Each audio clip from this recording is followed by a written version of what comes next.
tonight this is a interesting thing that's going to happen. In more than 7 years that this show's been on the air, there have been instances where we had to be the ones to come on the air and tell people things that are unpleasant at the very bottom end of that scale. In this case, we're coming to you tonight as possibly World War III is starting. How do we feel? I don't know how I personally feel when it's World War III. Well, it's in Europe, so therefore it's the whole world, because that's how works. That's how it works. Remember, World War I was fought entirely on one continent. I mean, marginally, there was a little bit of it in Africa, but not much. At least World War II was on 3 continents. I think what's happening at this current point is Russia has invaded Ukraine. That's true. And Ukraine is going to attempt to defend itself. It is. There are a lot of NATO members around said Ukraine, and nothing has happened there yet. And there's no war between us or NATO allies. There's no war there. So yet. And I just think, I don't know. I just want to be specific about that piece there. As it stands now, this is confined within what are nominally the borders of Ukraine. But until tonight, we thought, or yesterday, really, we thought we knew what the borders of Ukraine are. Yeah. And those seem to be changing. And those change even in 2014 as well. Yeah. So we don't really know what all is going to go on there. But what we are going to do tonight is we are going to talk to some people who do know what is going on there. Correct. And we are going to bring you some actual information that is not just us, and it is also going to be not necessarily filtered through the various news channels. So we will take it for what it is, as on-the-ground reporting, or from people who have people on the ground, I should say. And I want everybody listening to just keep this understanding that we are receiving slices of information coming out of this. Right. And that this conflict, bad as it is and likely bad as it is about to get, is specifically colored by the idea that there is a vast flood of bullshit information flying around about it. There is a lot, yes. I mean, more than any of us with any historical context can understand. This is going to absolutely change the way we think of, like when Vietnam was televised and everybody was like, oh, whoa, that's what's going on. Like, it's kind of that, but in the reverse. And,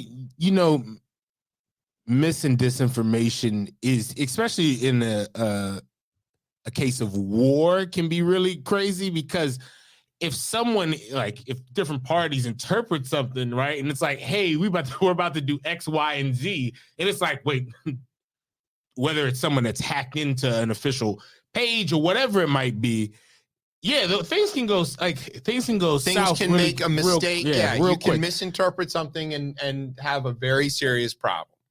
So while we are not the news, at all, let's start there. Shout out to Glenn Washington. This is not the news. This is as far from the news as you could possibly get.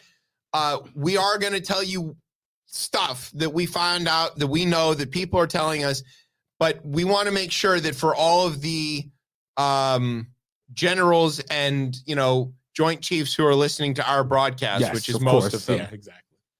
Right. It's the nightcap. Yeah. You get a scotch and you sit down and listen to Chip Chat. Yeah, exactly. We want to make sure that they know. Excuse me, Hopslam. Do not. Sorry.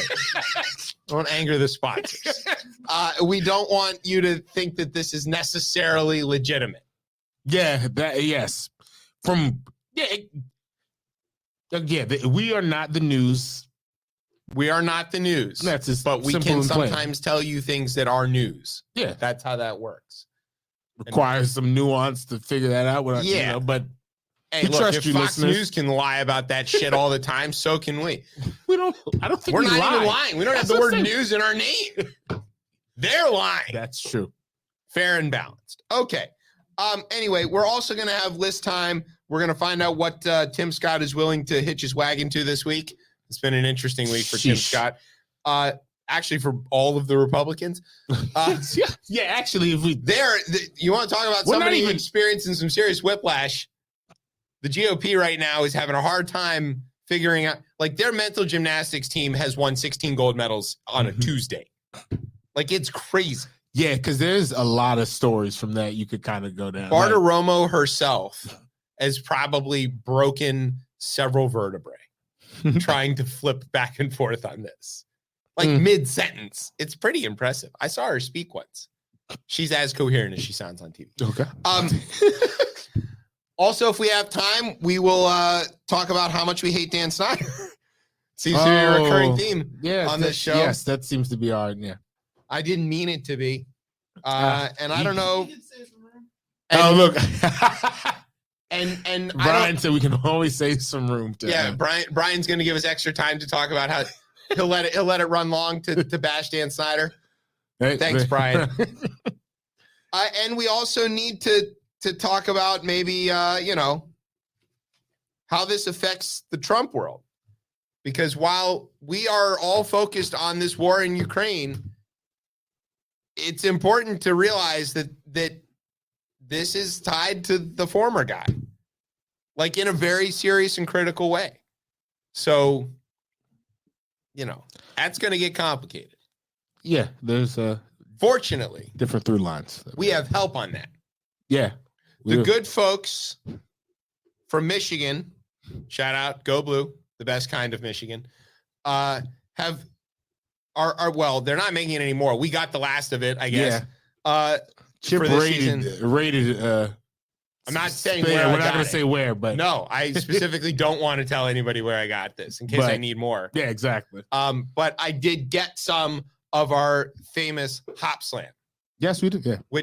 Which we created a tagline for last week, right? What was our tagline? It adds the slur. It does. So this week we're gonna come up with a new slogan for the good folks over at Bell's vis-a-vis our Hopslams. Do you want to think about it during the break? When we come back from the break, we'll each say our new Hopslam slogan. All right, yeah, because you're still doing. Yeah, we'll do it for Hopslam. Yeah, well, it's still seasonal. It's still seasonal, so because we have to broaden for just the full on Bells. Or either or. How about dealer's choice? Dealer's choice. Yeah, right. Yeah, it seems fair, right? Yeah, I'd rather come back from break. Okay, we've laid out a terrible show for you. You're going to want to stay tuned. All right, so I don't know. You're listening to the best show, the only show, Chip Chat on Ripped Radio Network. Sweeps.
With me is Tez.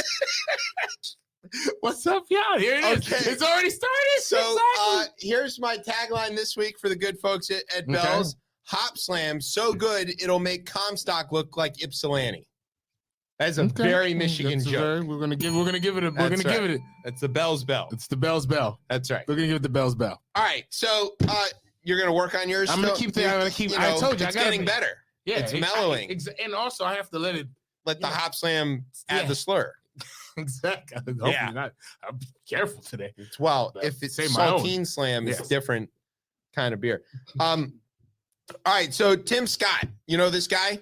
Yeah, So he's black. He's nominally. Black, and he just frustrates me a little bit. He's currently occupying the Senate seat of the late Jesse Helms, who, much like Tim Scott, was an avowed segregationalist. He might argue that he's not, but it does seem that way, right? Based on the quote that I heard him. This week, Tim Scott reiterated his unwavering support for the congealed bucket of chicken grease forced from the White House in 2021. I don't want to say his name. No, that's a better way to say it. That is. Yeah. So he is orange. That's true. Yeah. Last week, I had a heart-to-heart with Dan Snyder, who is, member of the tribe. Mm-hmm. So, I felt like that was my place. Yeah. So this week, Tez and Brian is not exactly my place. I will add commentary where it's useful, but it is not my place. So you fellas are gonna have a chat with your cousin Tim. Look, I mean, distant cousin. Distant cousin. What was the? Well, you should explain why you and Brian are qualified, and I'm not, for our listeners. Because our listeners, they can't tell. They listen. They can't see us. I and Brian, yes, we are black men. That's true. Except for me on another show, I'm white. Yes, on a different show. That's insane on one. Right. Brian is the white guy on this station. Yes. I'm the blackest white guy you ever see. Yeah. Or the whitest black guy. We're not sure. It kind of goes either way. He's just kind of say. shades of gray, really. 50 Shades of Brian. Yes.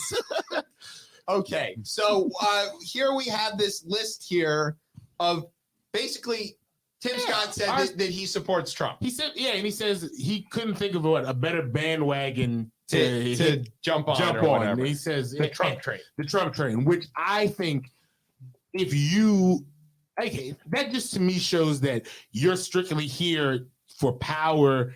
And even someone who, I feel like he's a person, if I remember correctly, has introduced like a policing bill, right, that didn't get anywhere. No. Nope. Even if that's like, right, they made him and Booker work it out. They're like, you two black guys, go write this thing. Like, even if deep in your heart you say, I'm here for black folks, and people could be cynical regardless about politics, but you've chosen to hit yourself to someone who obviously doesn't really care or put forth any doesn't policy. care. It's like directly hostile towards. He's again a racist. Yeah, right. Like, but then even if that didn't do it, someone asked you about being his vice president, and you kind of like waving on it, but you didn't go, hell no. You went, okay, man. What kicked in immediately to me was, did you not see what they tried to do to the last vice president? Right. They tried to do what to him? They tried to string him up, and he's white. Yeah. Yep. He's white. They were going to lynch the last guy. That's amazing. He's white. I had a gallows set up and everything. And a song. The white folks when they create songs, it's bad. Yeah. Yep. It's bad. What so if strange fruit is like, what is if you're hanging Mike Pence, what would that be? It couldn't be strange fruit because fruit's got flavor. So it's gotta be like that season. It's gotta be like strange bread. It's just hanging in the tree. Sacks of Wonder Bread. I was gonna say tobacco, but that's too flavorful. No, that's too much excitement. For mother would never allow that. That nicotine is a little too close to that word for my pets. He's not gonna mother would never. No. So yes, that's our list. Our list time is things that other bandwagons that Tim Scott would like to hitch his wagon to. Yes. Okay. Go ahead. I don't know. One of y'all go first. I don't get to say any of these. All right. First one there, Nikki Haley. Yes. Obviously for her commitment. Vaunted symbol of white supremacists. Yeah, and her commitment to overseas wasn't she the ambassador? She was the UN ambassador under Trump. She was the governor of South Carolina who only decided to take down the Confederate flag when she was forced to by a court order. Also, she was the first Indian American governor in the United States, just to point that out. But, also like Tim Scott, avowed segregationalist.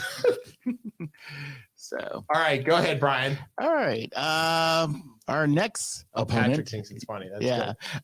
good. We have is John Calhoun. Ooh, John C. Yes. Calhoun. Yes. But Just the face alone. You can, you know what that face. You know what that face is. Yeah. Yeah.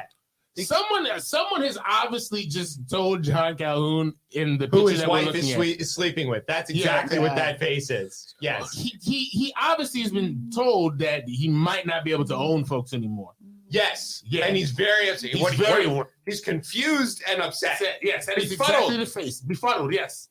That's it. I'm seceding, he said. So Became moving the on. vice president of the Confederacy. I Yeah. think he was vice president of the United States for a few minutes. Yes, he definitely was for a few minutes. Yeah. That's exactly. He was definitely the vice president of the And United then he was States. like, I'm leaving. I'm taking one of those Carolinas with me. So moving right along with John Calhoun, we thought that Tim Scott would cozy up to minority rule. Yes. Not that kind. Not that kind. Okay. Think more South Africa. Yeah. Or the southern states. Yeah. Mhm. Yeah. You know. There's so few people there, but they seem to have this outsized influence. I wonder why. Wonder why.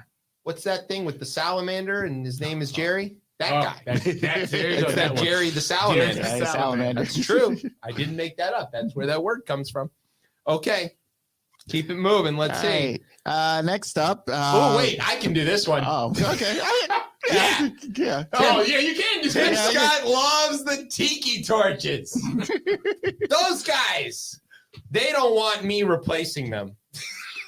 Don't worry. I already have a job, and being unemployed like you doesn't look like it's as much fun as you make it out to be. I don't want to replace you. You have nothing I want. I'm good.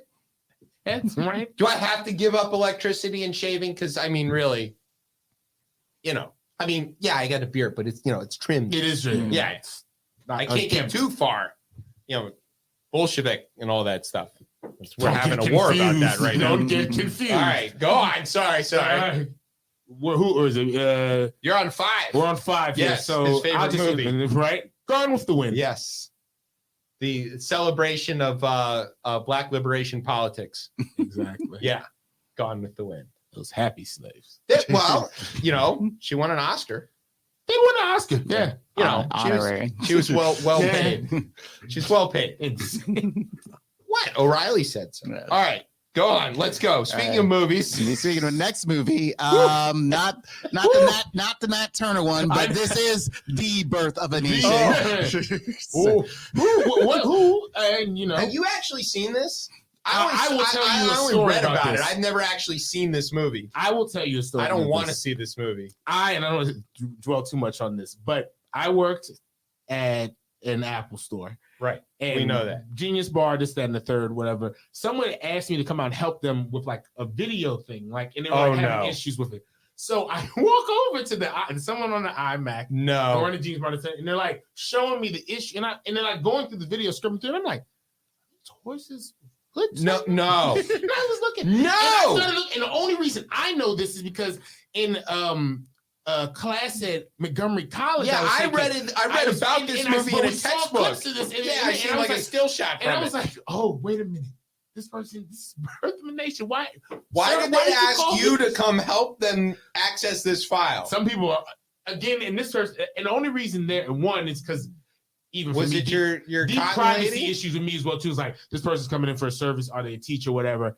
I went and did that, but more so my colleague to be that aloof. Yeah, why did they to come ask me? He was just an aloof come on, person. Tez? Just like I'm not gonna throw him under the bus because he was aloof. He didn't know. There it is. He The wasn't. slur. Yeah, Aloof. Hopslam. There it is. There. Exactly. It's ringing out. What aloof. What aloof. Yeah, but Birth of a Nation, I have seen bits and pieces of that. Okay. Shown in the White House by Wilson. Yeah. The first Woodrow first Wilson. movie. That's why we got that bridge. It's all cool. All right, go on. Number 7. Oh, Brian's favorite. Brian loves her. Yes, this lovely lady, the beautiful, the talented, and the most outspoken Candace Owens. Yeah. She is. If she paid you, would you go on a date with her? Fuck no. She's there's a reason why T.I. tried to chew her out because her ignorance is beyond bliss. I mean, it's intentional, right? It's pure intentional. It's totally, it's an act. Yeah, But it is. This is WWF. Yeah. It's kind of insane. I mean, what's your financial threshold here? Everybody's got a price, right? So, like, you know, I would go on a date with Lauren Boebert if it would end the war in Ukraine. That's about my threshold right there. So you've got to have something like that. For Candace? Yeah. Brian's Because looking I know how much Brian loves Candace Brian is Owens. looking like, sorry, my brothers and sisters in Yeah. Ukraine.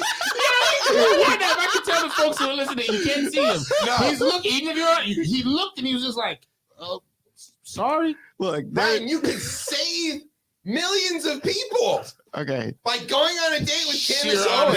honesty. There's just He doesn't want to do it. He won't He do it. didn't, no, to be fair, you didn't say anything. He didn't say no. I didn't say no. I didn't say yes. Yeah, he didn't say anything. He's reserving his right, reclaiming his time. Yes. All right. And my livelihood. Right, exactly. Just And in my case it sanity. happens, it's gonna happen. All right. She called me the other day. Who? Candace. She's like, I want to go out with Brian. And I was like, that is not going to happen. I checked and it's very expensive. And she's like, I'm good for the money. I was like, I don't think you are. You don't have a TV show anymore.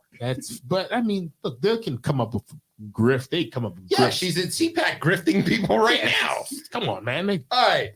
Moving right along. Yeah. Let's see if we can like slam a few of these Here we together. go. We're gonna go. We'll double them up here. So number 8, thin blue line bumper stickers. Yeah, Tim Scott loves those. Yeah. He And thinks they'll stop him from getting pulled over. and He was pulled over by the Capitol Police wearing his Senate pin no less than 7 times. He told that story himself. That's true. yeah, Like stopped That's entering it. the Capitol. He's the only black senator, and they're like, That's wait a why minute, it's what are you happening. doing here? That's why it's happening. Unfortunately, that's insane. Yeah, but he's like, there's no racism here. I've been stopped 7 times by the Capitol Police, and with my pin on, and after a bit of explaining, they let me go. Like, you are a senator, yeah, and a very recognizable senator. Yeah, you're not. It's not just him. It's also that upper gum that he's got. I think that occupies its own congressional district. It's huge. All right. Sorry, I derailed that. You What did else, derail is, it. what else is Tim Scott a member of? If you want to be vice president and For Donald Trump. for Donald Trump, You need to be a specific, member of obviously a member of the News of the Month Club. That's right. Yes. Because And we got again, multiple colors. too. multiple, well, you know, Benetton ad yeah, of that's news right. is up there. You never know what color vice president you might need to, Exactly, right? Just like it doesn't matter, obviously. the gallows is, interchangeable. Again, he went on TV and said Yeah, he It would didn't- like that job. he wouldn't mind He wants that, that job. And this job was held by the whitest of men. Yeah. Oh, yeah. Yeah. It's the whitest of men. Yeah. And Mike Pence makes Brian look black on that other show. on that other show. Kiki and Tone, you can have that one. Yeah. Right. What is that? Mondays, 8. Yeah, Mondays in the Mondays morning. from 9 to 11 9. in the morning. There you go. Very good. There's the plug Right there. and early. Yeah. We gave you a plug after the News Yeah. of the Month Club on there. Oh my That's God. We're very sorry. That's not how we should set up our own There are our best friend / Exactly. rival on the network. frenemies. Yeah. So that felt right. There you Okay, go. go on. What else? What else we got here? Well, we have this self-injurious magazine. Yeah, self-injurious magazine. Okay. It's well, Tim Scott. It's Hurt yourself. Yeah, it likes getting self-immolation or whatever. It's good. All right. And then we'll just combine these next two. Yeah, they they're vegan the same chicken thing. nuggets and Tucker Carlson. Yeah, I think those are the same thing, aren't they? I think so. Tucker Carlson is to chicken nuggets what vegan chicken nuggets are to chicken nuggets. And we I'm sorry. I meant to say Russian ambassador Tucker Carlson. insane. Yeah. He's like who did well We're going to ask about that. Yes, of course. I do have questions like how they set up that they have a whole pillar in our own That's on their our own on remember our that own fifth TV. column thing they're all worried about us being? Yeah, It's him. that's him. It's that guy. The chicken nugget. Yeah. Vegan. From Sorry, I now don't want on. to disrespect chicken nuggets. Or vegans. for No, that vegans, matter. either one. Sorry. We don't need to lump you in with Tucker. Yeah. We just couldn't think of anything more tiring and bland than Tucker. Tucker Carlson makes Mike Pence look like Brian. That's a really inside. Dude, no one's gonna We're get sorry. that. That's It's not funny. not Don't laugh even- at that. it's not Stop even- laughing at It's that. not on camera. It's who cares? Exactly. All right, what's the last one? Last one is something pretty much near and dear to any Self-avowed segregationalist. Yeah, is the legendary, the iconic Pat Boone. Yes. Pat Boone. Remember he had a metal record? Yes. I remember that Like metal the record. 80s? That's why I That's put that that one on the end there? That's Yeah. the one at the He's end. a nice guy. Yeah. But it was still like Christian metal or something like that. He's And got the segregationist You haircut. got to look up some Pat Boone records. See if you can survive them on the way home. I don't. No, I like. No, you. it's Don't do It's that. raining outside. Yeah, I don't want to be. Exactly. All right. That's it. That was a terrible segment. We That should was not, the worst we one should ever. not We do should that not do again. We might scrub that one. Yeah. You heard it live. It's good. Yeah. Like, if Edit you hear that it one again, out, Brian. if you hear it again, that might get taken No, off. Of, we're taking that that out. might be taken off. News All of right. the month is getting us out of there. I Yeah. don't know about that one. That's Feel guilty. a All hot right. slam. Here's what's gonna happen.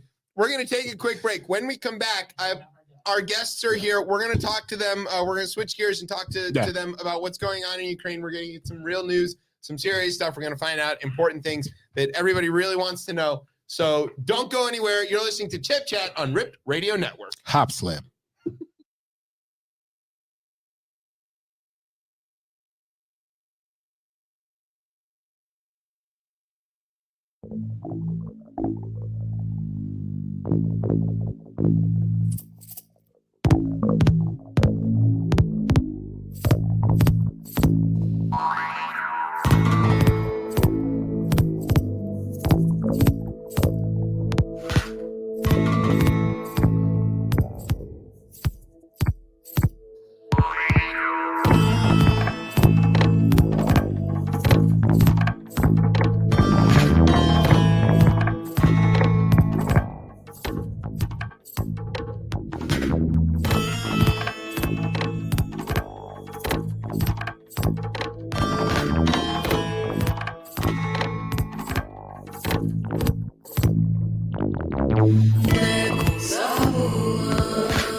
Welcome back to Chip Chat here on Rip Radio Network. I'm your host, Chip. With me is Tez. Hopslam. Hopslam.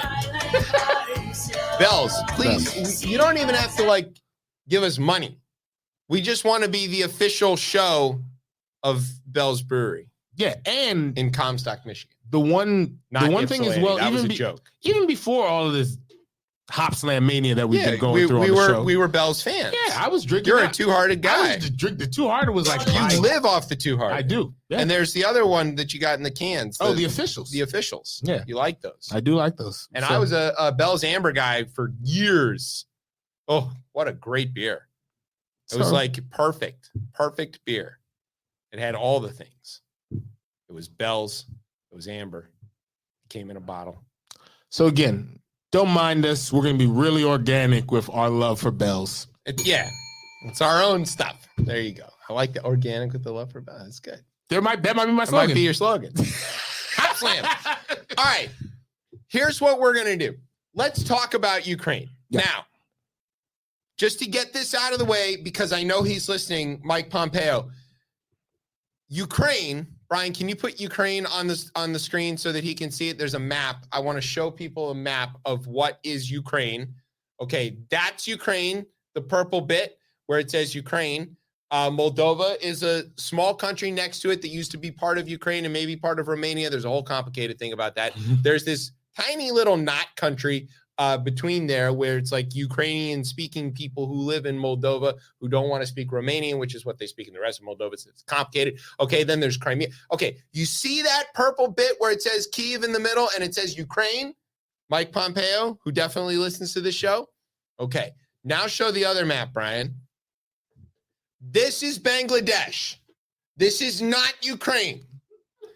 Mike Pompeo, while Secretary of State, did not know that this Bangladesh, which used to be called East Pakistan and is surrounded on all three sides by India in a whole nother continent, he thought that was Ukraine.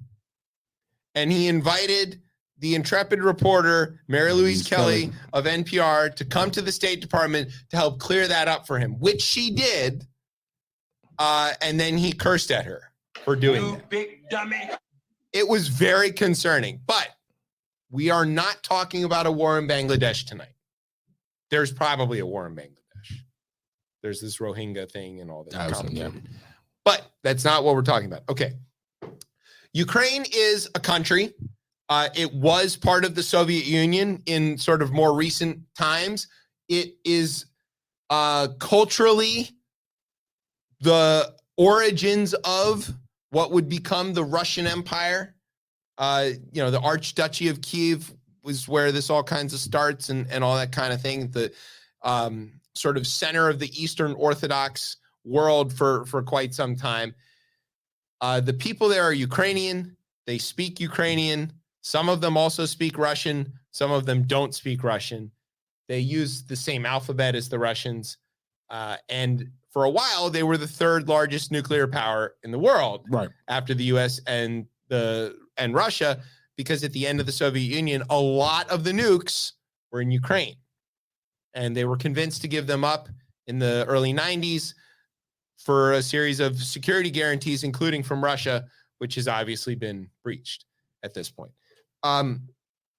We know that this situation is very fluid. We don't actually know all the details of what's going on the ground, but we do have somebody who does know some of those details. Yes. So joining us tonight are two people who know people who are there.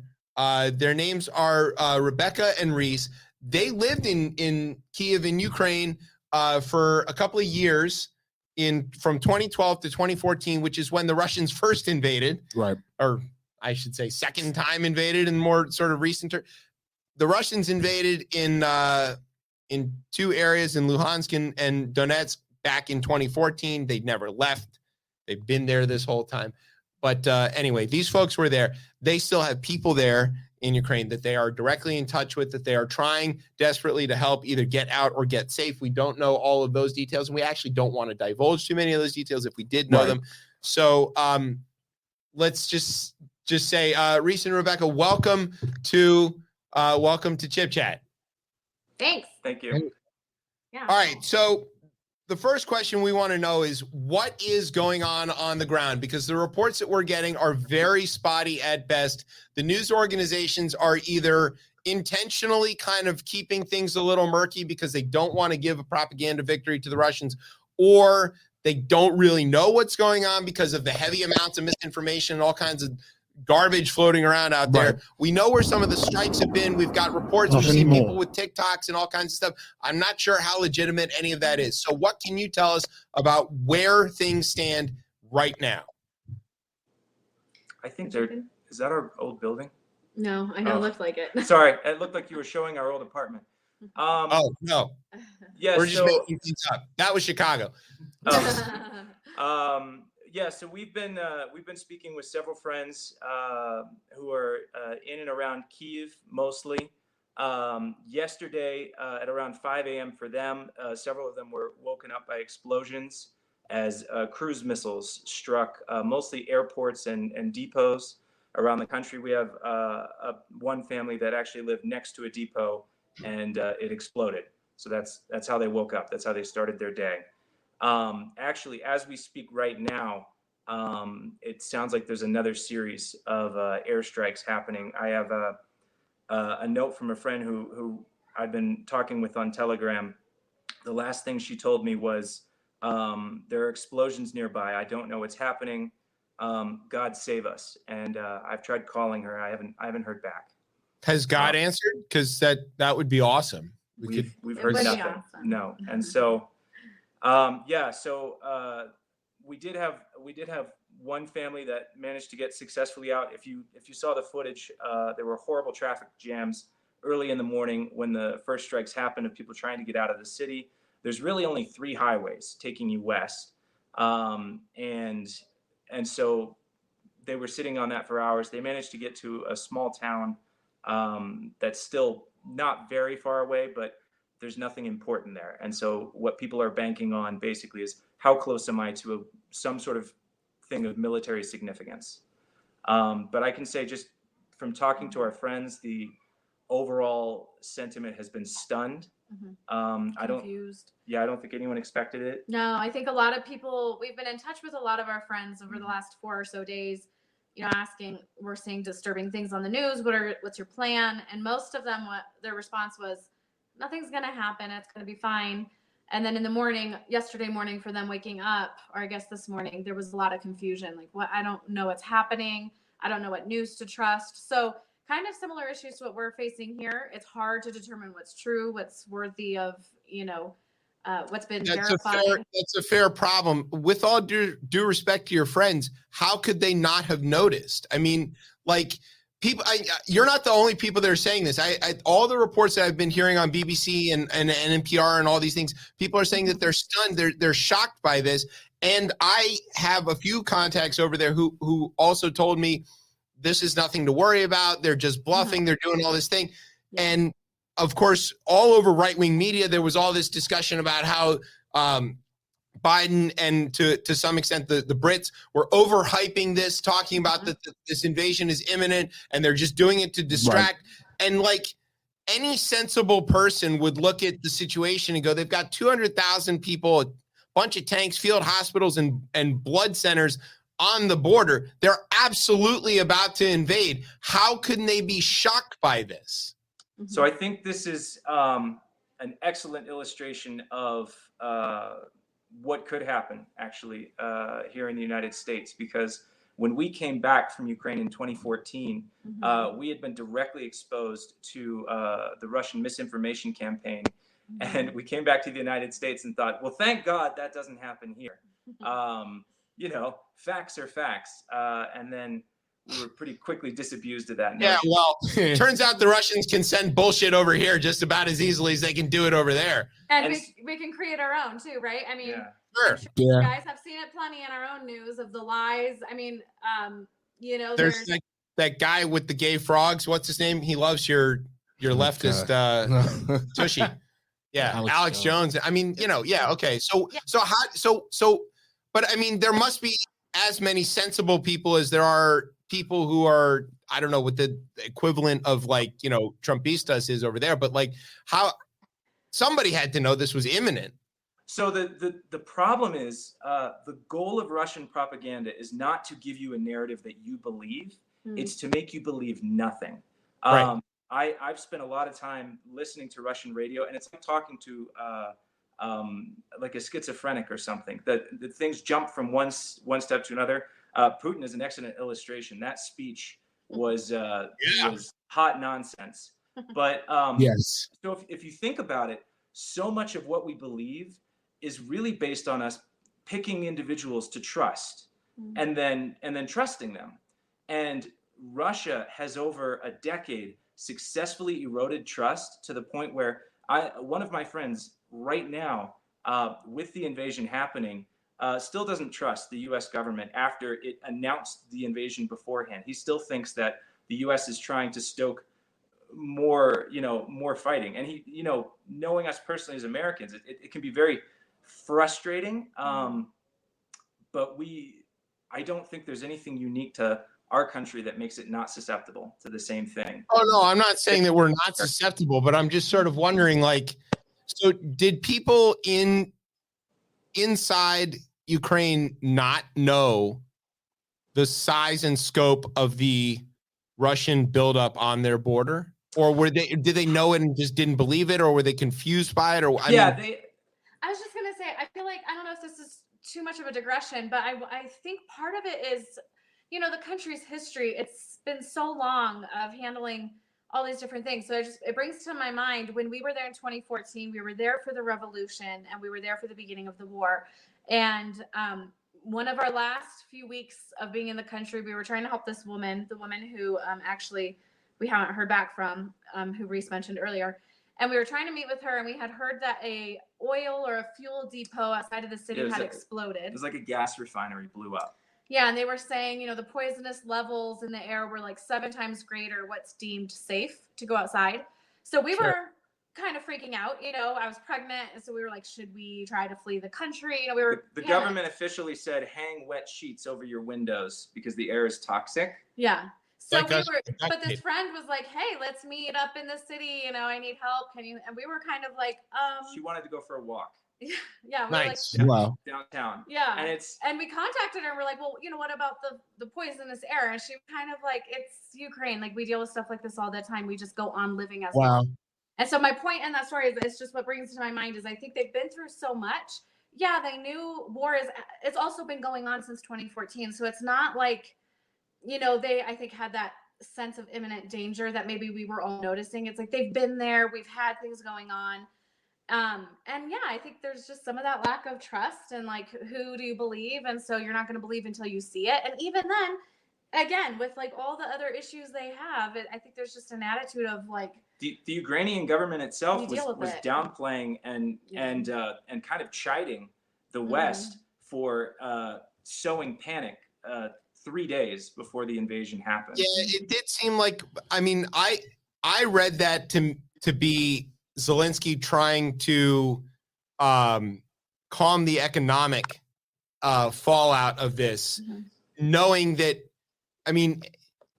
obviously he's a TV comedian, so he's not necessarily like a practiced, statesman, but even he knows better than to like talk about panic before it's time to panic. So he was doing everything he could to mitigate and protect, but also projecting a sort of presence of calm or whatever. Like, it's nothing to worry. I'm a parent. I do that stuff to my kids all the time. It's like, everything's fine. I'm like, no, it's not. It's not fine. So like, I get that. But all right. So the targets that have been hit, what we're hearing is that they've mostly been military targets and that there have been some sort of territorial grabs, notably Chernobyl, and that they have sort of moved in from the supposed separatist regions in the east and sort of consolidated some of that territory, and that they moved from the north, from Belarus into Ukraine, and from the south across from Crimea. Right. And it looks to me, as somebody who plays a lot of Command and Conquer and Risk and stuff, that they're making the old classic pincer move, right? They're coming from the north, they're coming from the east, and they're coming from the south, and they're all coming for Kyiv, and they're gonna like surround it and cut it off. And you mentioned that there's not that many roads in and out. Ukraine's a fairly developed country, but I'm sure like many countries, there are critical failure points that can be exploited, and the Russians certainly know where they are because they probably helped build a lot of them. So what is the territorial loss to the state of Ukraine as we speak now? I don't know if we know. That's hard to say. One of the best sources I'd recommend following is a military analyst named Michael Kaufman. He works at CNA, and he, unlike many other analysts who specialize in politics, and they were saying the invasion was unlikely because it would be irrational for Putin. He was looking just at the development of forces, just at the fact that they had Ukrainians or Russian soldiers donating blood to blood banks in the days prior. And so far, it's been exactly the pincer movement that he has sketched out. He provides pretty regular updates on Twitter. He does a good job of vetting his sources. He's very familiar with disinformation. And so if people are looking for kind of as up to the minute as you can get on progress, but based on that, and based on some things we've seen from the Ukrainian Ministry of Defense, there is a lot of heavy fighting around a city in the east called Sumy. There is fighting around Kharkiv, which is right on the border in the east. As you said, Chernobyl has been captured. That is about 50 miles north of Kyiv. And the most progress, it looks like, has actually been made from the south. Territorially, they've captured. And Ukraine is a big, flat country. It's about the size of Texas and roughly a lot of wheat there. Yes, a lot of good wheat. But it would be very easy for them to bypass major cities and get around, like encircle the city within a day. Absolutely. Reese and Becca, this is Tez, and thanks for joining us. The question I have, because you guys were there for the revolution in 2014, and from what I've heard from the citizens of Ukraine, I hear a lot of resolve in them. And I guess, can you talk, just either around what you've seen from the citizens in your time there, and I guess also even more so their thoughts around democracy and what they want for their country? Mm-hmm. Yeah. So, yeah, you mentioned a great friend of racists, Tucker Carlson. Yes. Who, I don't know that he's a friend. I would look. You're a lot of assumptions. I don't think Tucker has very many friends. That's an excellent People point. who need to ride his coattails for their financial gain. Yeah. Co-belligerent, I guess. Yeah. But, There you go. Yeah. So his claims that Ukraine is not a democracy are demonstrably false on every level. We had friends who were there who, in 2005, stood outside and contested a stolen election where the presidential candidate was poisoned and kicked out Viktor Yanukovych. Remember that? Yep. We were there again in 2014. We were about 100 yards away when about 100 people were shot to death by snipers, standing outside, burning tires with colanders on their heads because they wanted Ukraine to be a democracy. The whole thing started because there was an association agreement with the European Union, and Yanukovych, that same crooked president who came back in power. Viktor Yanukovych, love that guy. And there's great footage of him breaking a pencil after he had to flee the country. It's a lot of fun to watch. But none of our friends, we have friends with relatives on the other side of the border, born in Russia. None of them want to live in Russia. None of them want to live in an autocracy. They are happy with the direction that Ukraine has been going. Everything good that has happened in Ukraine's recent history has been because civil society, normal people, have been willing to put their lives on the line to preserve the gains that they've made. And I don't know a single person who feels differently about that. Yeah, I would just say they're extremely proud, and they should be. Yeah. They're extremely proud of their country. We were there for a lot of really great moments. They had the European soccer, gosh, I'm forgetting the word, but the huge competition was there. UEFA, yeah. Euros, It's the Euros, I forgot that was there. Right. Yeah, kind of a a big deal. But yeah, that was in Kiev in 2012. And, you know, they were so proud to have their city shown off.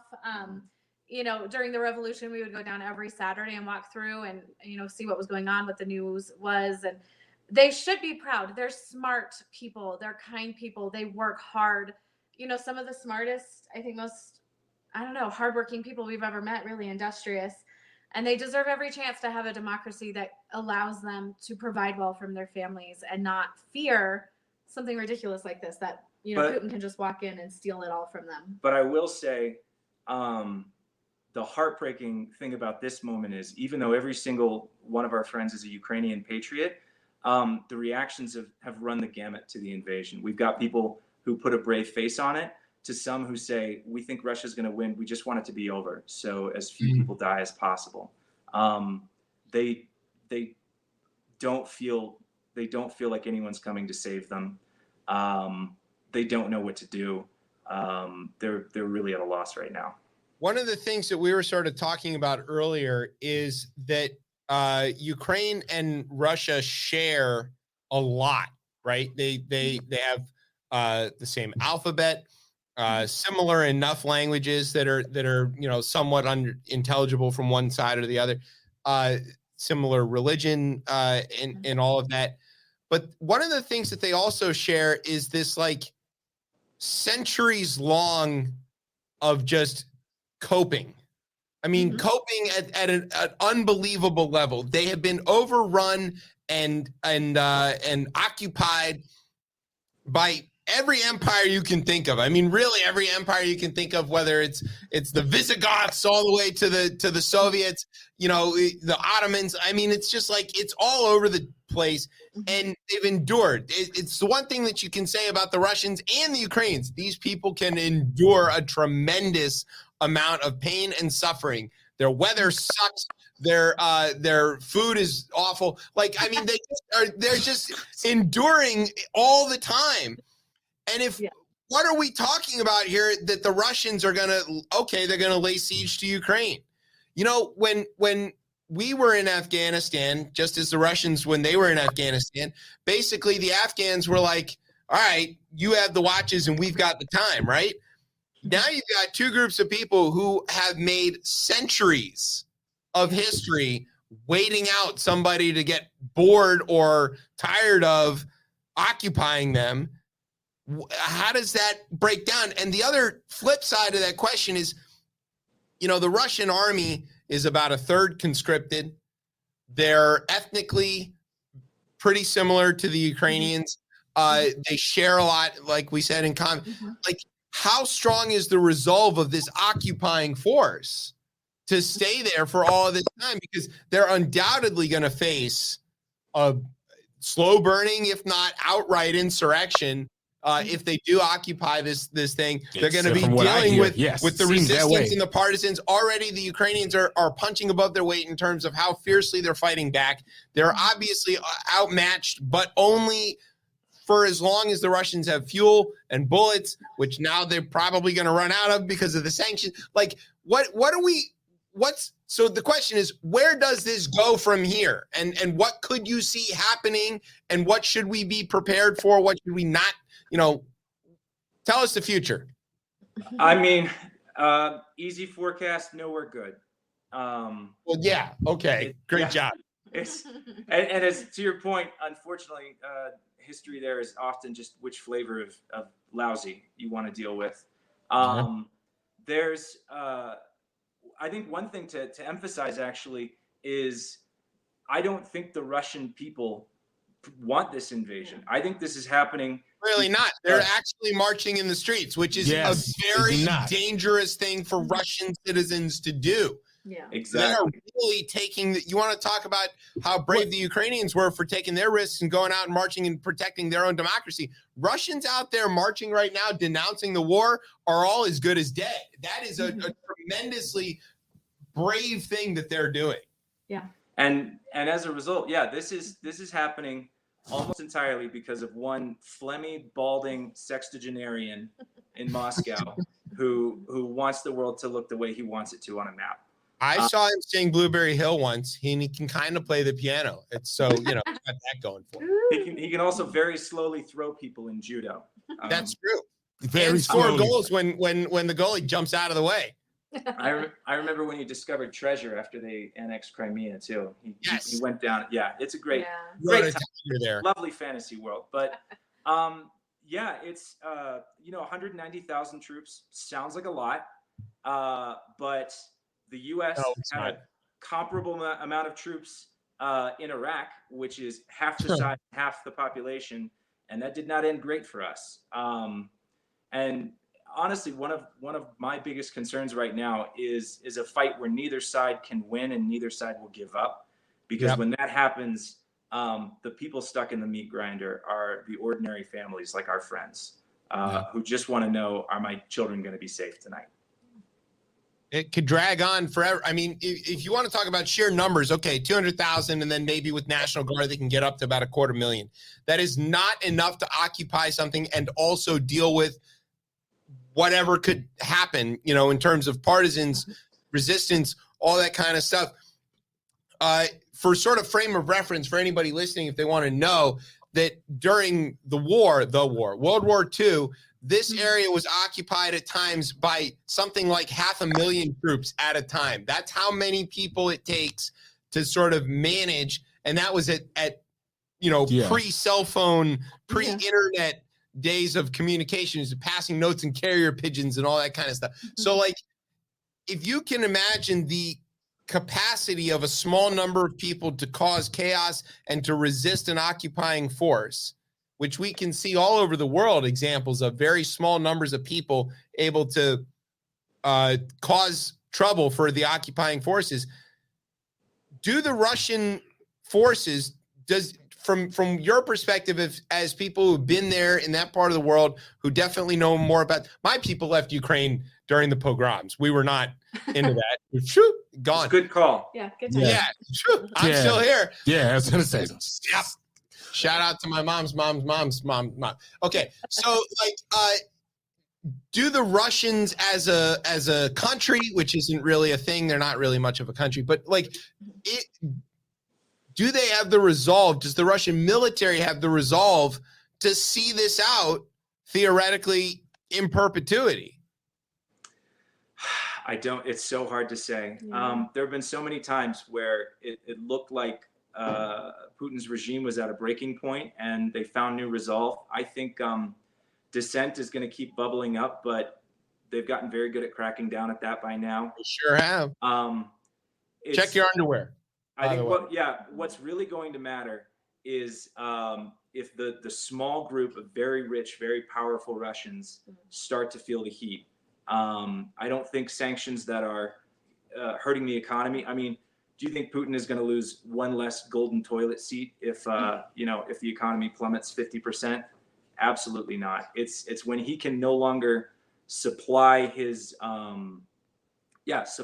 coterie. That's when I think we would see real pushback.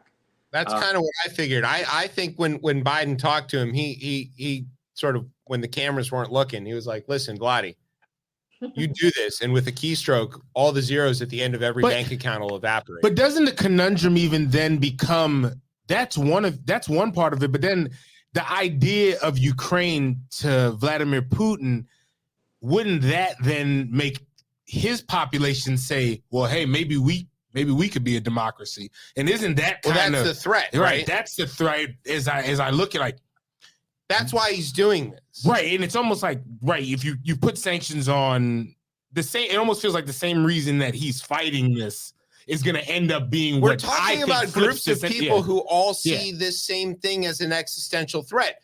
Putin sees a democratic, functional Ukraine as an existential threat. He sees NATO as an existential threat. NATO sees Putin crossing the line into Ukraine as an existential threat to the rest of European security, to the territorial integrity of all of the NATO members and basically every other country. Taiwan sees this and goes, holy shit, Christ, we're in trouble, right? Basically, all of Southeast Asia is looking over their shoulder thinking this ain't great. There are so many. I mean, the Sandinistas or Ortega, whatever he's running Nicaragua now. Like, I mean, we've got all of these things that they're all kind of looking at this. It's in some ways, it's the new is the old and the old is the new again, right? Because we're back to the Cold War. For those of us who were kids in the Cold War, it's a little bit comforting. We know who the bad guys are again. Oh, good. It's the Russians. The Russians are up to stuff. But like, but it feels, I think even then, if they're motivated by that same ideology and The existential ideology is the threat, same, yeah. then like Reese said, this could go on for literally ever. I mean, what would you ever give on your access to democracy and civil rights? No, I would never give that up. Exactly. I would fight till I was dead, till everybody. I mean, I would never give on that. which is what makes what happened. And I don't suspect the Ukrainians are any different than we are. Yeah, from what so they would never tolerate this. Yes. So and Putin will fight to the death, to the death of his soldiers, because of course he doesn't fight. Right. Coward. But he will send wave after wave of conscripted young men to protect his autocracy. So where does that end? So then does this end? It looks like it has to almost end with the people, whether it's the people inside of Russia or it's the people in Ukraine who are fighting against both. Or both. Go, hey, this sucks. Maybe we should just like all sue for peace and go have, pancakes. They have pancakes, right? They have pancakes in Ukraine. Something like it, Blini. Blini, they're delicious. Yeah. Right. Okay. They are delicious. I've had them. Like a puffy pancake. Ooh. Yeah. It's good. Yeah. All right. So now we know there's no place good this can go. Right. The situation sucks. Yeah. What can we, people here sitting in suburban Washington, or basically anywhere else in the world, I don't know if you know this is an internet show, it's worldwide. What can we do to help? How can we help? We want to do something. I think for politically engaged Americans, one thing you can do is contact your representatives, contact your senator, contact your congressperson, let them know that this is something you care about. Fortunately, this has been a mostly bipartisan issue with some glaring exceptions. Notable exceptions. But in terms of it's going to take real sacrifices. This is an opportunity for Americans to demonstrate that democracy is not just words to us too. We're going to see at the gas pump tomorrow or the next day the effects of this. The United States is going to need to continue to push Europe that will suffer even more economic costs. That this is something worth pursuing. If you want to urge anything specifically, please urge your representatives to push for a SWIFT ban. This would lock Russia out of the international financial system. It would actually hurt the people whose money is, because when you get that rich, your money is transnational. Right. And it's only by completely isolating Russian banking that they're not able to touch their money that they've got in Swiss bank accounts, the Virgin Islands. I think that's probably the next thing on the list. I mean, obviously they're doing this in steps because they got to have something to say. All right, now we're doing even more. Like they, you don't throw everything at once. Yes. The next thing we would say is there's already an expected flood of Ukrainian refugees. The U.S. has just announced that it will take some. There are organizations in the U.S. that are committed to working with refugees. They've worked with Afghan refugees. One that's out here in Colorado where we are is, I think it's Lutheran Immigrant and Refugee Social Services. They're big all over the country. Yeah. Biggest. And anything like that. It's unfortunately donations are a difficult thing to do right now. We've actually I've spent most of today yelling at Western Union, trying to get funds to our friends who are trying to get out of the city. But it's not going to be a short haul thing. Pay attention, look for opportunities to help because they will show up. Let's shout out also our friends at Homes Not Borders that help some of refugees and resettling folks. We'll see if we can post some links to them and to the Lutheran folks. We talk always on the show about refugees. We want everyone to come Seems here. Seems like a weird... Because we want to... Because the folks here in America seem not to want to... What's my motto, Ted? Yeah. The best thing about being American is that if you sit still long enough, the rest of the world will show up and feed you. It is true. I've never been to Vietnam. Ask me about Vietnamese food. I'm an expert. It just seemed to be it's a wide open land. Live next to the Eden Center. Yeah, That's great. Okay. So we'll post links to those kind of organizations. Right. We often advocate for people calling their senators and congressmen, but usually we all advocate for them to call them names. No. That is right. Call them names. Don't call Madison Cawthorn because he's useless. Don't call MTG because also useless, or Boebert or Gates or Gosar or any of those, the bad ones. Don't call them. Call the good. If you don't even live in their district, just call them and say you do. Be like, hey, we want you to do the thing or whatever. They're going to lie about stuff anyway. They don't care. Is that okay? Okay. Is there like, a sort of, we're music guys, right? One of the ways that I often feel that I can connect with a group or a culture when I'm feeling like I want to be motivated to, like stay hyped up or do the right thing or whatever, is like a song that can kind of keep me galvanized to the cause. Is there something you would recommend that people listen to or play in their cars in unspeakable volumes to like, good. Yeah. I like that. What can I pump out of my car stereo to fight the Russians in Ukraine? There's a band we love called Akian Elzy. Their lead singer Sviatoslav Vakarchuk. Oh, spell that for us. We don't know how to spell in Ukraine. Oh, sorry. OKEAN space ELZY. It means Elza's ocean. Their lead singer Sviatoslav Vakarchuk. He's got a PhD in physics. He speaks 4 languages. But wait a minute. I knew something about that. Akian is ocean because when I was a kid, my best friend his mother had escaped from Ukraine. He's Ukrainian, and I can't spell in English. He taught me how to spell ocean in English because it spells the same as Akian.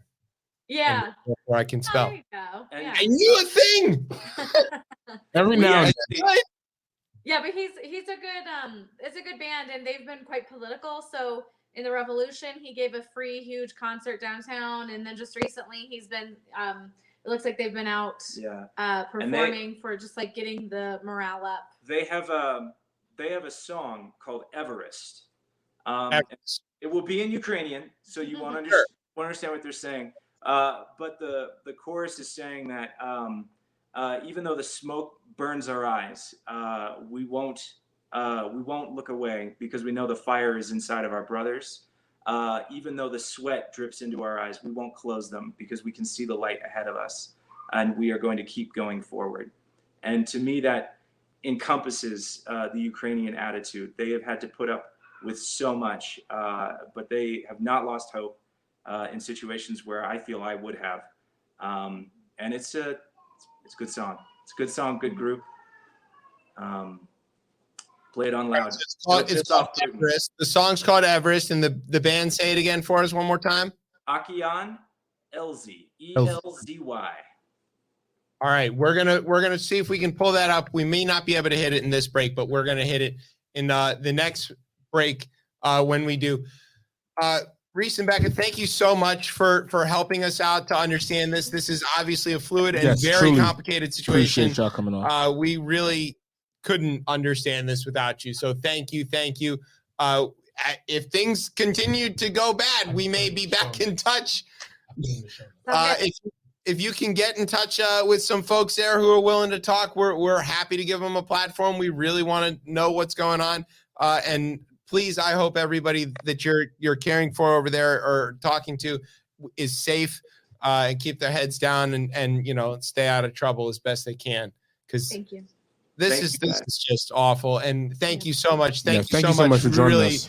It's been fantastic. Thank you for joining us. All right, we're going to take a break. Hopefully we're queuing up that song. Probably Brian's working his magic. We're gonna. Hold on. Now did you come up with a slogan yet? I already said my slogan. I forgot it as well too. So we'll listen back to it. That's how good the Hopslam is. Exactly. Makes you forget. So I'd like to take this time out to thank our sponsors who are not our sponsors. Not yet. Not yet. The good folks from Comstock, Michigan. Them. Bells. Yeah, I like that. Yeah, there you go. There it is. That's good. That's the slogan. It's just a ding. Got Right. 3 bells on their thing. Oh, sorry. There you go. It's too much. It's really delayed. No, they gotta get all 3 together. Oh, sorry. There you go. All Much right. better. There all you right. go. Well, Brian, pull up another song for this break, and then we'll hit the next one. I guess eventually. Who knows? It's important. I mean, I'm gonna find it and bump it on my car stereo and teach it to my kids and all kinds of stuff because that's how I fight revolutions with music. You know what All I right. fight it with? Hopslam. You're tuned into Hopslam. On Rip Radio Network.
Як уявляли ми, світ 2 кроки від весни, 2 кроки від зими. Та більше не лякають нас уламки їхніх стін. Нам залишилось пройти найвищу із вершин. І може наші очі роз'їдають дим, та ми не помічаємо вогонь наш побратим. Наші очі заливають гріх, та ми не закриваємо їх. І дивимось на світ, і завідем.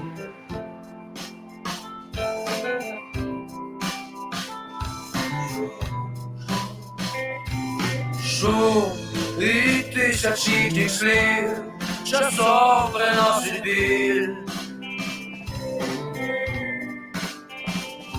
Та дощ із хмари темних стріл не потрапляє в ціль. І ми продовжуємо нести свій прапорний хрест. Ми продовжуємо йти на власний Еверест. І може наші очі роз'їдають дим, та ми не помічаємо вогонь наш побратим. Наші очі заливають гріх, та ми не закриваємо їх. І дивимось на світ. Hopslam. That was a song recommended to us by our guests Becca and Reese. Yes. It's a Ukrainian song. They recommend it as a pretty good sort of anthem for the people over there. So we'll play that probably a few more times. I don't know. Pretty good song. Has a I don't know. I enjoyed uplifting feel to it. Yeah, it had a really uplifting feel to it, and I just still again really appreciate them coming on to We learned a lot. Learned a lot. They highlighted again, just a perspective from our American perspective is very, very singular. Yeah. And they helped broaden and widen that in a way that I desperately needed. Same here. Because And Brian's too. I was the most real confused because it's like I said, when setting up How for this. could they miss it? Yeah. 200,000 bad guys on their board. But they're like, every day there's misinformation. We can't live our lives like we this. think everything is bullshit. We don't even know. And imagine if it got to that point here. You want to know? That would be insane. I kind of felt like there was a bit of I might be overstepping a little bit, but I felt like there was a bit of a parallel here because, you know, when Hillary lost, all of the white liberals I knew were shocked and sad. And all of the black folks I knew were like, oh, it's Wednesday. They were not shocked. They were not surprised. They were used to getting steamrolled by the system over and over again. I felt like, well, I was, let's say it's that day. I felt like it was like a Ravens loss. and I was like, all right. Right. You were like ready to cope and move on. Yeah. And I was beside myself, but like for me, I think it's going to be the historical moment where I've looked back at white backlash to things that were black, and the backlash to President Obama will be that one for me where it's like, oh, y'all decided to go this way. Like it was that crazy. Right, but like, that's not the parallel I'm drawing. Yeah, I know. I'm But saying that like Americans are like, how could you not notice all of this stuff? Mm-hmm. In the same way that the white people were like, how can you not be upset about this? I see, and Black America was like, yeah, whatever. We're like, kind of used to this stuff all the time. We don't even know whether it's good, bad, or the other. We don't even care. It's just we're just got to get on with it because bad shit happens to us all the time. So here we are in America going, how could you not notice 200,000 Russians on your border with field hospitals and blood drives? And but the same bad shit happens all the time. Bad shit happens to us all the time. We don't even fucking care. The misinformation piece of that was crazy though as well. Shout out to Tez's Rewind shirt, by the way. Oh yeah, go Arsenal! It's a Be Kind, Please Rewind. It's an actual video cassette made into a shirt. JVC. You even remember video cassettes? Yes, come on. Yes, like my form of like how listening to music was on a tape cassette. Okay, all right. And VHS exactly. VHS was huge for me. All right. Yeah, I'm there. What do you call it? I had some of my favorite VHSs. Laserdisc. That was in my classroom. I didn't have Laserdisc. That was in my classroom. But VHS. What was my favorite VHS? All the Disney, obviously, but the first of the Ninja Turtles was something I really remember on VHS. See, I had all these episodes of Reading Rainbow that my mom taped for me off the PBS. Yeah, because you need to go back and. I was at preschool and I'd come home and be like, I missed Reading Rainbow. Oh, don't worry, we got you. Yeah, it's good. All right, you want to talk about? Yeah, hold on. Well, first of all, this is the new segment. We have a new segment. Yeah. It's the Slam of the Week presented by Hopslam. There you go. We are trying so hard. Slam him, Chip. All right. Dan Snyder sucks. All right. Here's what we used to do that about Texas. Now we can do it about. All right. So the guy that owns my football team, he sucks. There was a poll done by the Amazon Washington Post. That's what they call it. What's it called? I think. Hold on, before we, because I attacked the Post last week, and now you're saying the Amazon because then I was making fun of the guy, the former guy. Oh wow! He used to call. He calls it the Amazon Washington Post. Okay. I'm about to say because I think. That's why I wanted to end the post office to somehow injure Amazon to stop the post from printing the truth. Because I can only imagine you being a reporter there and with him owning that, and you just probably are so this close. But I think you're probably upset. It's like I'm pretty sure he never shows up at the building. He never makes a call in. I mean, to Bezos' credit, he is doing the thing with his money in this regard that I would do if I had money. Yeah, which is prop up news organizations, and I get why that's and leave them the fuck alone. Right, and I get why, no matter what, because of who it is, and you should have that fair skepticism of it. But I feel like the Post writes a lot of stuff critical of Amazon, and they don't seem to get in any trouble about it. So that's fine. Yeah. Okay. Slam them. The fake news Amazon Washington Post. did a poll, and they found out about DC residents, and I assume they mean the DC area. I don't think they asked just people who live in the district. If they asked that, people would either say they would be talking about the Cowboys or the team from where they came from. Yeah, right. Right. If they asked, There's nobody from here that still lives here. right? You and I are you're not even from here. No, right? Exactly. You're a transient. Yeah, okay. How do you feel about the gunner's name? No. You likes it. Yeah, I love That's it. good. Fine. Shut up. All right. So the headline of this is that about half of DC residents dislike or hate the name Commanders.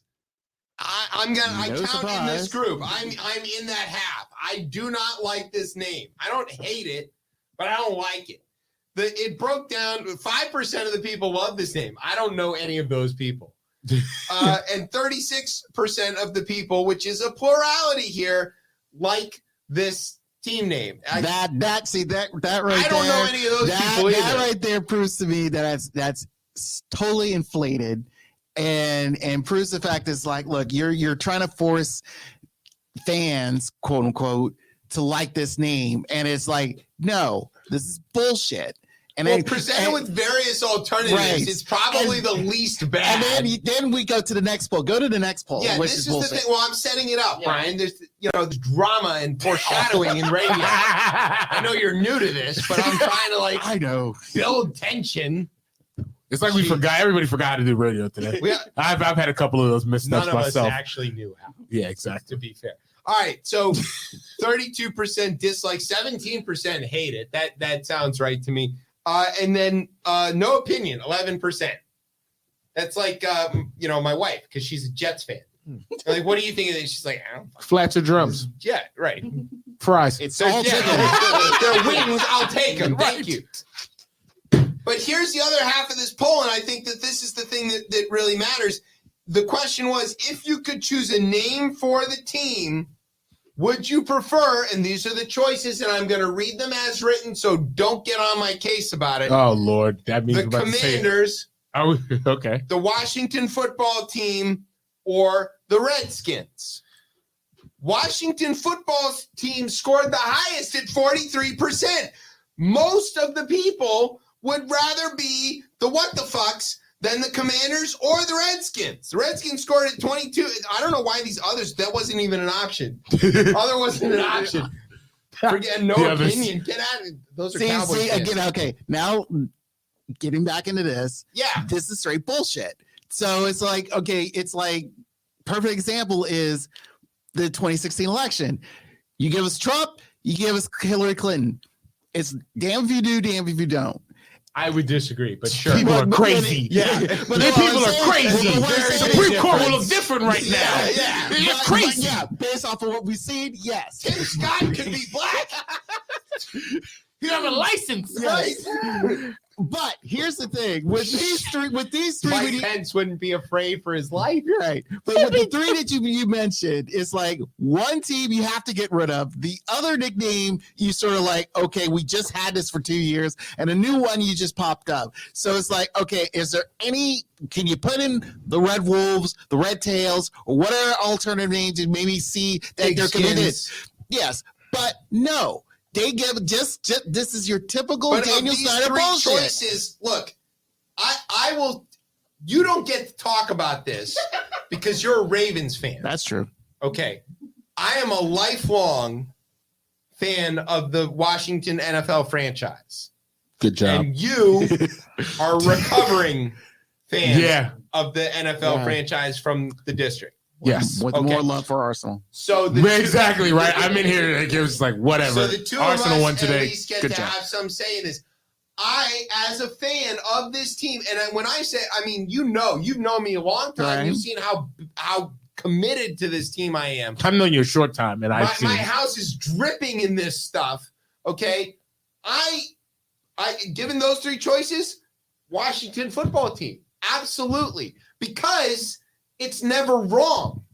We are the Washington football team. We are the Washington football. It's not offensive. It doesn't hurt anybody. I understand. Sure, it's bland or whatever, but it has a bit of a soccer feel to it. I love it. That doesn't bother me. That's Love all it. fine with me. Okay, so They should have leaned into it. Yeah, I was fine. Yeah, got okay. a crest and everything. Okay, I understand it does. Yeah, speaking of the crest, pick a number, damn it. Yeah, that thing sucks. All of these uniforms, it all sucks. Right. But the thing is like, for me as a football fan, and keep in mind, I stopped being a Washington Redskin fan. I'm going to say Redskin up to the point of 2000. They were. By 2002, like I said this before, when Daniel Snyder fired Marty Schottenheimer after that first year, I was pretty done. mad. Yeah, you were mad. I was done because I fully. You respect yourself. Yeah, You because respect yourself. I try to. It's like, hey, that's a good time to get. I should have been gone there too. As I think about because it. it's like, look, I try to be. Hey, we got 2 teams, and all that. I was happy for that, but seeing where this team was going, and you get rid of a legendary coach like Marty over some bullshit, I was like, Because I'm he done. made the playoffs. He was mad that he made the playoffs. That's what happened. He fired him for making the playoffs. I guess. But the thing is, it's like Daniel's always has this mindset of being this one player away type of mentality. And now he's a one nickname away from being good. It's just like, I'm not saying you're wrong. You're definitely right about all of that. And I probably should have bailed some time ago as well. But I don't feel like I have an out here. I respect that. I mean, you're not the only one, because I had other friends who are now newly Commander fans. I'm never going to claim Maryland. I don't want to be. I get Maryland. that. I'm not. I'm an Orioles fan. And you're confused. No, I'm not confused. You're confused. I'm not confused. We're gonna talk through this one whole show about No. these weird allegiances and these crazy rules. No. We all like. Also, too, another one that kills me is this whole the DMV business stuff. That's Right? not a thing. People say no. If we're gonna go with DMV, right? We claiming Roanoke. How do we exclude? How do we exclude Richmond, the capital of the V of the Confederacy? That as well. Yes. And they don't like Baltimore, which is like, isn't it the biggest county in Maryland? So you can't have the M or the V. You just got to. That doesn't make sense. Again, we said DC we've area given for up that 100 years. Yes. We've given that up. Yeah, that whole thing is Stupid rules. Truth be told. You like the Orioles, but you don't like anything with Maryland? That makes no sense. You're insane. Because when I was a kid, there was no Nationals. Same. So when I turned on HTS, when I watched Home Team Sports, when I watched what was on Channel 50 to watch baseball, I watched the Orioles. And when WTOP was broadcasting baseball, it was the Orioles. And that was my home team. So, and then when the Nationals came, you said never. I said I'm not a fan of the Expos. You know, as humans, as humans, our brains are allowed to change what they can adapt to things. They can reject things and they can accept things. That's crazy. They can. This is how the brain works. No. That's what humans are allowed to do. That's insane. That's crazy talk. When the rules are when you're born. And your teams are imprinted on you. Those are your teams. And if you deviate from them, you're a traitor and a slouch, and you don't get to do that. So I was handed my teams. Here's your slate. This is the Bullets. They're terrible. Don't get too excited about them. These are the Capitals. Also terrible. Don't get too excited. These are the Redskins. They're very good. You should be excited. These are the Orioles. Also very good. This is Michigan. They win all the time at all the sports. And that was it. And then I just carried on with that. And why should I change? I don't understand why I should change. You go up with your team, you go down with your team. That's how that works. Otherwise, you're smart people like me. I realize the fact is look, Brian pulled the escape lever. I'm just I'm done. I supported, even when the Colts were here in Maryland, I supported both. Oh, so even when the Colts were bad when they were here, I supported both. But I could not stand, but for this team with that owner, cannot stand it. See, I don't like the owner either, but I can't. I don't know. I was done. You can respect yourself. Fans. I could. Fans of this team. Don't, but respect I could. yourself. And you know what? This is like the Tim Scott bandwagon. This is the thing. Forget this team, and if they get good, hop back on because you deserve that. You should be allowed to do that. You should have, when they're trash, remember, when that team loses, they lost, not you. Yeah, but I'll feel a lot better when they get good and I stuck with them the whole time. Yeah, and you'll be like, hail to the Right. commanders. That's right. Hail commies. Yes. I think you got it nearly Socialism on a warpath.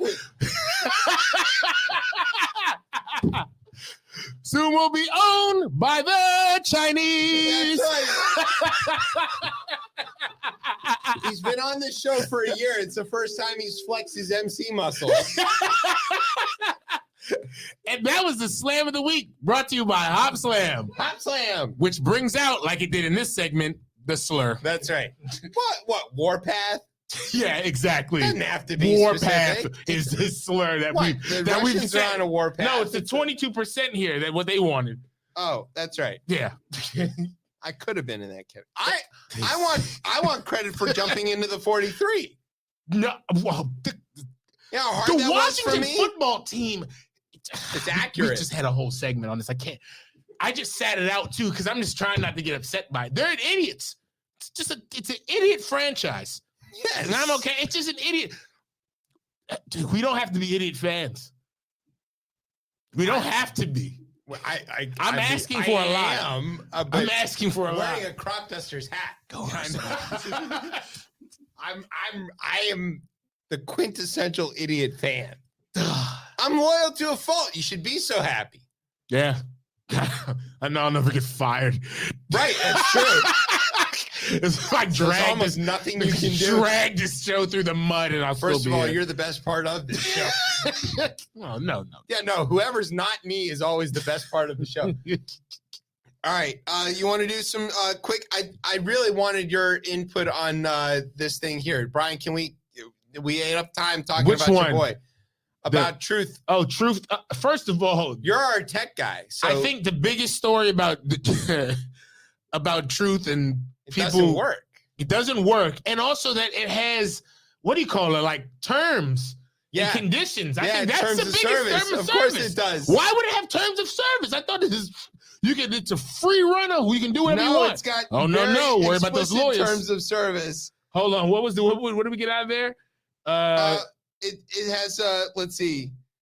He criticized social networks wildly aggressive censorship, but his terms of service has all kinds of things. People are banned from trying to quote trick or mislead other users. How can he use his own service? Or right.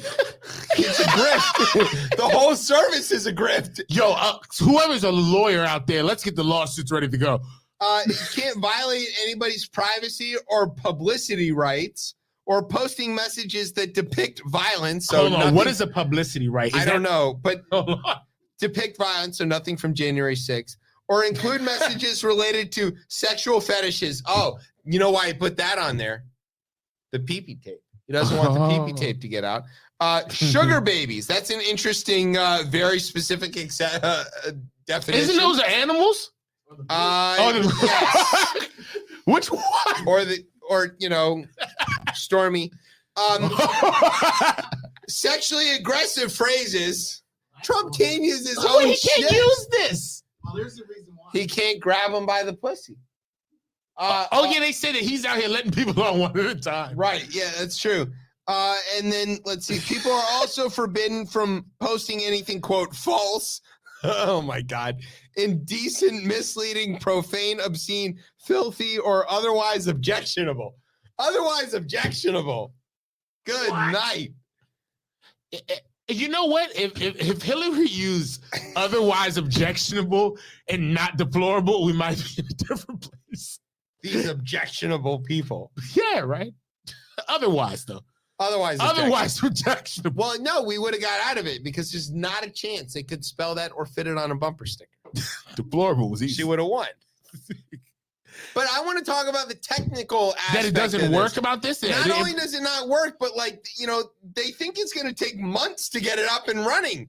The CEO, notable cow defendant, Devin Nunes, who lost in court to a cow that doesn't exist, I just don't like building one of these things are really difficult, right? These are, I think so. It's really difficult to do this. Also, too, when you kind of bring this much hype with it, it's almost like you're setting yourself up for failure. It better work. Because if the infrastructure isn't there, this thing is going to crash. Right. Dude, this is Donald J. Trump. Right. Everything he touches will go to crap. Yeah. This is nothing new. All right, so here's You my did have a question. university. I did try to sign up for this. I did try Of to course sign you did. up. You wanted to be the but first one. I couldn't Well, get it check to work. now. He's still clicking. Right. I want to know, do I get some bad vodka and steaks when it finally goes through? Yeah, it will be shipped through the post, Right. the yeah. U.S. Postal Service. I'll get a Russian version from the Putin himself. I mean, like, what? Also, how come it's available on Apple and not Android? Answer for your people. That's a good. I mean, look. I'm Android. You're Apple. I know. You know what? I want to point out that for the entirety of this show, Yeah. I have been an Android, and my co-host has always been an Apple person. As every single co-host has been an Apple person. think if we're gonna go into this portion of the show here, with the whole Apple and Android, look, I understand open systems. People love Android. Some people love Android because they feel like they're sticking it to Big Apple, the big company Apple. Yet they're using Samsung. Yeah, So I'm not. If that's your case, I'm using LG. It's a slightly different giant conglomerate from South Korea. right? That's okay. And Google again. Who do you trust your privacy with? Google or Apple? I don't know. I don't have an iCloud, so Apple hasn't leaked my nude photos. Lucky for all y'all. Yeah, Multiple times. right. Again, I have no issues with Who people do who you, use Android. the listeners and the viewers of this show, trust my nudie photos to? Who's gonna leak them and make you look at them? Apple, that's who. Android hasn't. That's right. Android hasn't punished you with naked photos of Rip Monday Night. That's how you know. With all these organizations and corporations, I'm all for antitrust laws to why break them is up. Trump's thing available on Apple but not Android? Because you want to get it to the most. You can't. Again, there comes Do more people have Apple than Android? No, I do not believe. No. Okay, not so at all. then, actually, no, I don't know. China. okay, but what? Yeah, right. Maybe he wants. I was gonna say I don't know. As I say that in the United States, I don't. I would say yes. Do you think Devin Nunes, who lost to a fake cow in court, is capable of running this technology company as its CEO? Yes, because it doesn't work. Right. Yes, it's very simple. When it doesn't work, it's easy to run.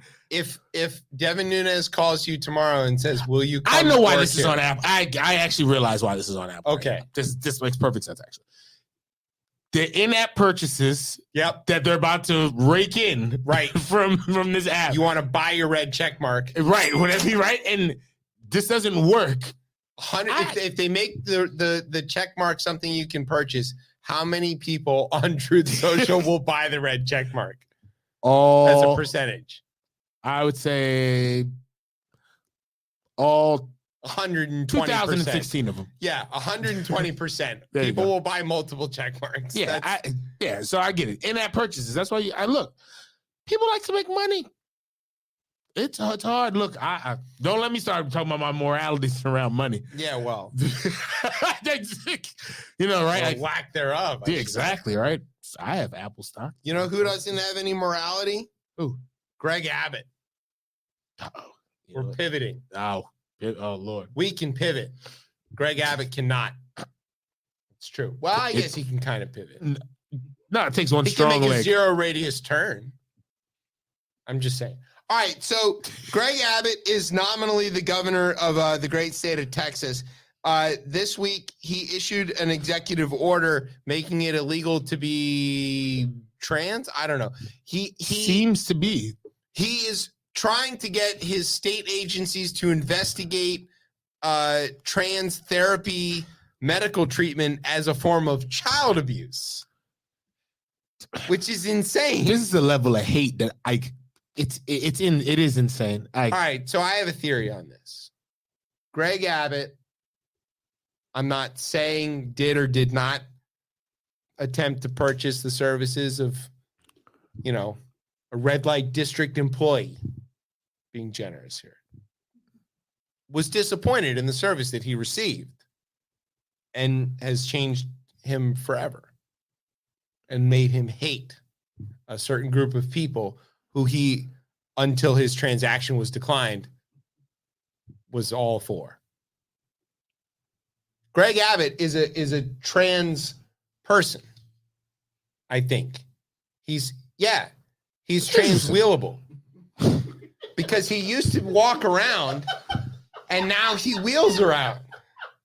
He transitioned from a walking person to a wheeling person because his neighbor's tree fell on him and he sued his neighbor for $14,000 a month for the rest of his life. What? You're looking at me like this is a problem. What? I'm standing up for trans people. Greg Abbott is not. Right. All right. You want to hit the no shit file? Where's the no shit file? Hold on. Yeah. Is this the not the fast food? Yeah. Oh God. It turns out cops try to bribe young black men to convince to allocute to crimes that they didn't commit. Yeah, and I think this with is fast food. With fast food, right? Of course they do. From what I saw in this Come story, here, I know you like this fast food. Right, there was a shooting, I think, right? There was a shooting in Waukegan, Illinois. Waukegan, Illinois, and this teenager who was in school at the time, right, and snatched out of class by the principal, right? Yeah, Martell Williams was 15 years old. He was in class and very obviously accounted for in his whereabouts by like a lot of people. He's in a basketball game. Authorities. Yes, he was on the court. Like, they could have checked the scorebook. When you go sub in, you have to like say your number and they write it down. They put the time, like they keep the book. Yeah. He was very definitely not the one who committed this murder, but that didn't matter to the Waukegan police force because they have a history of doing this kind of stuff. They snatched him out of school and they're like, you know what you did. And he's like, I really don't. I wish I did. Can I go home? And they're like, tell you what, here's McDonald's. We will take you to McDonald's and you admit to this murder and we will let you go home. And he was like, hold up. Say that second part. And they're like, McDonald's. He goes, no. The admit to the what now? And they go, the murder. And he goes, no, I didn't do that. And they go, chicken nuggets. And he goes, no, I didn't do that. And they go, Big Mac. And he goes, all right, maybe I did that. No, they didn't do that. What happened? I think the scarier part in here was that it said in January, Illinois became the first state in the country to bar police from lying to minors during interrogations, including using tactics such as false promises of leniency. So that means the other 49 states are out here lying to minors, bribing them with fast food to get them to obviously, you know what we need? To admit to stuff they didn't do? You know what we need? Fast food body cameras. Close. Yeah. Tim Scott crime bill. That's right. Cory Booker, get on it. Obviously, right? Because there's no chance anybody else in the Senate can tell the two of them apart. Oh, my God. The Senate. Wow. But just to actually, the police, they are trying to make some changes because based off of their patch, I don't know if you guys noticed. Yeah. Check the inner part of their patch, what it says. The Waukegan. Oh, it says the City of Progress. Good for them. Where the hell is Waukegan, Illinois? I assume First it's a Chicago suburb. Is that a prison that's inside the logo? It looks like. It looks like a prison. It looks like. Yeah, definitely. Look at the watchtower. It's a watchtower. That's not a water tower. No. There's a watchtower, obviously, in the beginning. Right. It's not a lighthouse. No. Where's Jimi Hendrix when we do it? All right. Yeah. So that's awful. You know why they hate Obamacare. We found out why they hate Obamacare. Now listen. This story actually, I want to be fair. It cuts a couple of different ways. Okay. It turns out Obamacare helped black folks get insurance, which would explain why they hated it. Because but also they end up with the highest payments and co-pays and all that kind of stuff because it doesn't go far enough because Max Baucus. Yeah. That's an inside the Beltway joke, which is what we call the DC area, which is not the DMV, and where we already have traffic, so you can take your stupid trucks and go some fucking place else. How do you like them apples? Yeah, if we were a state, then we wouldn't have this problem. Because we would have a National Guard, a state police, and we would just arrest trucks for existing. You know what else would happen? I would be the next bald senator that they wouldn't be able to recognize inside the Senate. Yeah. They couldn't tell you or Tim apart. You have a beard, though. They might notice that. Oh my, and also too, imagine that. Do you imagine how, like, I would never shut up as like a representative from New Columbia? Whatever the hell they're calling it. You would have to fight Delegate Norton for the microphone because she is excellent at grabbing airtime. Yes. She follows the show on the Twitter, by the way. You can follow the show on the Twitter at ChipChatRR. We're pretty excellent to follow. We get a lot of attention. Governor X. Remember, I asked here, appoint me to the Senate. Yes. Right? Because the first, like, once the governor has to work, would there be an election? I don't know. I thought the governor, like, well, when McDuffie becomes governor of New Columbia, then he'll appoint you senator.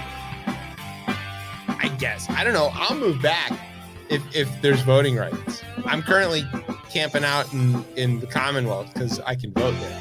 Also, I became a government official this week. You did become it. So watch out, everybody. I'm a civil celebrant.